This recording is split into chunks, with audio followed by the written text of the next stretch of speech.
সর্বদাই আপনারা ওই ঘটের উপর যে পুতুলটা ক্রিয়া করেছেন ওই ঘটের ঢুকিয়ে দিবেন।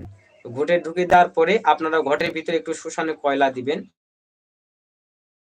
দেওয়ার পরে আপনারা ধূপ, আগরবাতি, প্রদীপ এগুলো জ্বালিয়ে সর্বদা ঘরটাকে পূজা করবেন।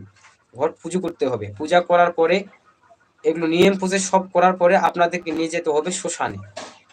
আপনারা ওই পুতুলটি সর্বদা ওইটা সব পূর্ণ কাজ করার পরে আপনাদের শ্মশানে নিয়ে যেতে হবে। শ্মশানে নিয়ে যাই আপনাদেরকে পুঁতে দিতে হবে। কিংবা আপনারা শ্মশানে বসেও আপনারা কাজ করতে পারবেন। শ্মশানে বসে যদি কাজ করতে চান তাহলে শ্মশানে কাজ করার ক্ষেত্রে শ্মশান জাগানি মন্ত্র আছে। শ্মশানকে প্রেতের দ্বারা কাজ করা হবে, সেই প্রেতের ভোগ নিবেদনের ভোগ কিভাবে দিতে হয় সেগুলো কাজ আছে। এগুলো প্রেতের দ্বারা এগুলো ভাবে কাজ এই নিয়মগুলো করতে হবে। আর বাড়িতে যদি করে নিতে করে এই কাজগুলো তাহলে আপনারা যে দেবতার সামনে কাজ করেন তাকে ভোগ রাখবো দিয়ে আপনার গুরু নিষ্ঠা ভোগ কাজ করবেন। ওই পুতুলটি আপনারা নিয়ে যায় আপনারা সুন্দর করে রাতে শ্মশানে পুঁতে দিবেন।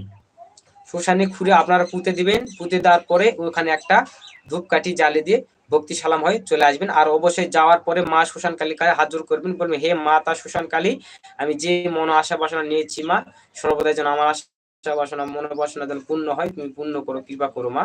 সর্বদাই তোমার নাম স্মরণ করে আমি আমার যে ক্রিয়াটা করে এনেছি সেটা আমি এখানে পুঁতে দিতে যাচ্ছি, সর্বদাই যেন সে কাজে সিদ্ধ লাভ করতে পারি। এটা ভক্তি সালাম মাকে জানিয়ে আপনারা অবশ্যই শ্মশানে যায় আপনারা এই ঘরটা পুঁতে দিবেন। ঘর পুঁতে দিয়ে চলে আসবেন, পিছনে আর তাকাবেন না। বাড়িতে সরাসরি আসে আপনারা হাত পা চোখ মুখ ধুয়ে আপনারা সুন্দর করে খাওয়া দাওয়া করে শুয়ে পড়বেন। আর দেখবেন এই ধরনের কাজটা করুন, দেখুন হাই হলে 2 থেকে 3 দিন এর ভিতর মেয়ে চলে আসবে।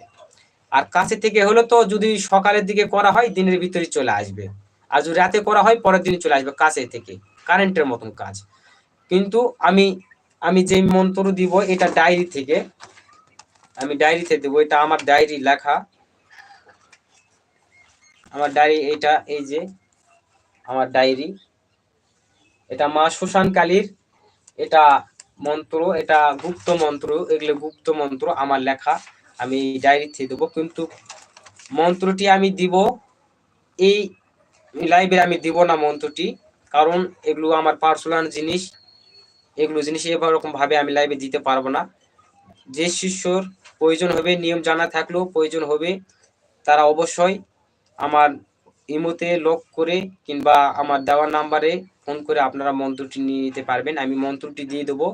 আমি আমার জিনিস আমি চাই আপনারা নিয়ে কল্যাণের ক্ষেত্রে, মানুষের কল্যাণের ক্ষেত্রে কাজ করুন, আমি এটাই চাই। আপনারা যাদের প্রয়োজন হবে তারা অবশ্যই আমার থেকে ইমোতে লক করে আপনারা মন্ত্রটি আমার থেকে যদি চাই আমি দিয়ে দেবো, সমস্যা নেই, এবং অনুমতিও দিয়ে দেবো। কিন্তু এগুলো কাজের আগে অনেক নিয়ম প্রসেস আছে, এগুলো প্র্যাকটিক্যাল কাছে এসে না বুঝে জেনে নিলে কেউ কাজে সফলতা লাভ করতে পারবে না। আমি দেখি অনেক ইউটিউব চ্যানেল থেকে তন্ত্র মন্ত্র নিয়ে কোনো কাজ হয় না, খালি ওদের কি হচ্ছে, খালি সময় নষ্ট হচ্ছে। ওই মন্ত্র নিচ্ছে, ওই চ্যানেল থেকে ওই মন্ত্র নিচ্ছে নিয়ে কাজ করতেছে, কি দৌড়াদৌড়ি, মানে সঠিক ভাবে করে কিছু করতে পারছে না, কাজ হচ্ছে না। এখন বলতেছে তন্ত্র মন্ত্র কাজ করে না, ভুয়া। কিন্তু না, তন্ত্র মন্ত্র কোনো ভুয়া নয়। তন্ত্র মন্ত্র এগুলোকে নিজেকে যদি আপনারা সঠিক নিয়ম ভাবে ভক্তি শ্রদ্ধা করে সাধন করতে পারেন, সাধনার দ্বারা সাধন ফলে আপনারা যদি কৃপা করতে পারেন, সাধনার দ্বারাই এই মন্ত্রগুলি জাগ্রত করে নিতে পারেন বা সাধনা যদি সঠিকভাবে করতে পারেন, তাহলে মন্ত্র কারেন্টের মতন কাজ হবে, বন্দুকের গুলি মিস যাবে কিন্তু মন্ত্র কথা মিস হবে না।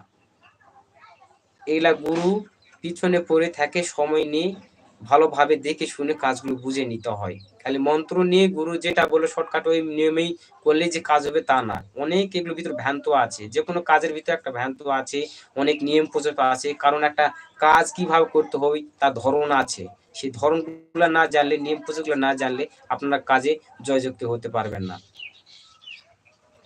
আপনাদের লাইভে এসে কেন আমি এগুলো দিচ্ছি, কারণ এগুলো শর্ট এরকম ভিডিও বানাতে গেলে অনেক কিছু বলা যায় না।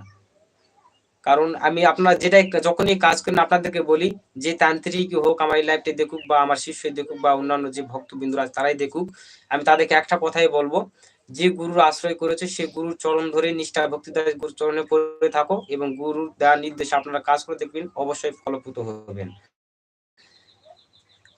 আশা করি আপনারা বুঝতে পেরেছেন।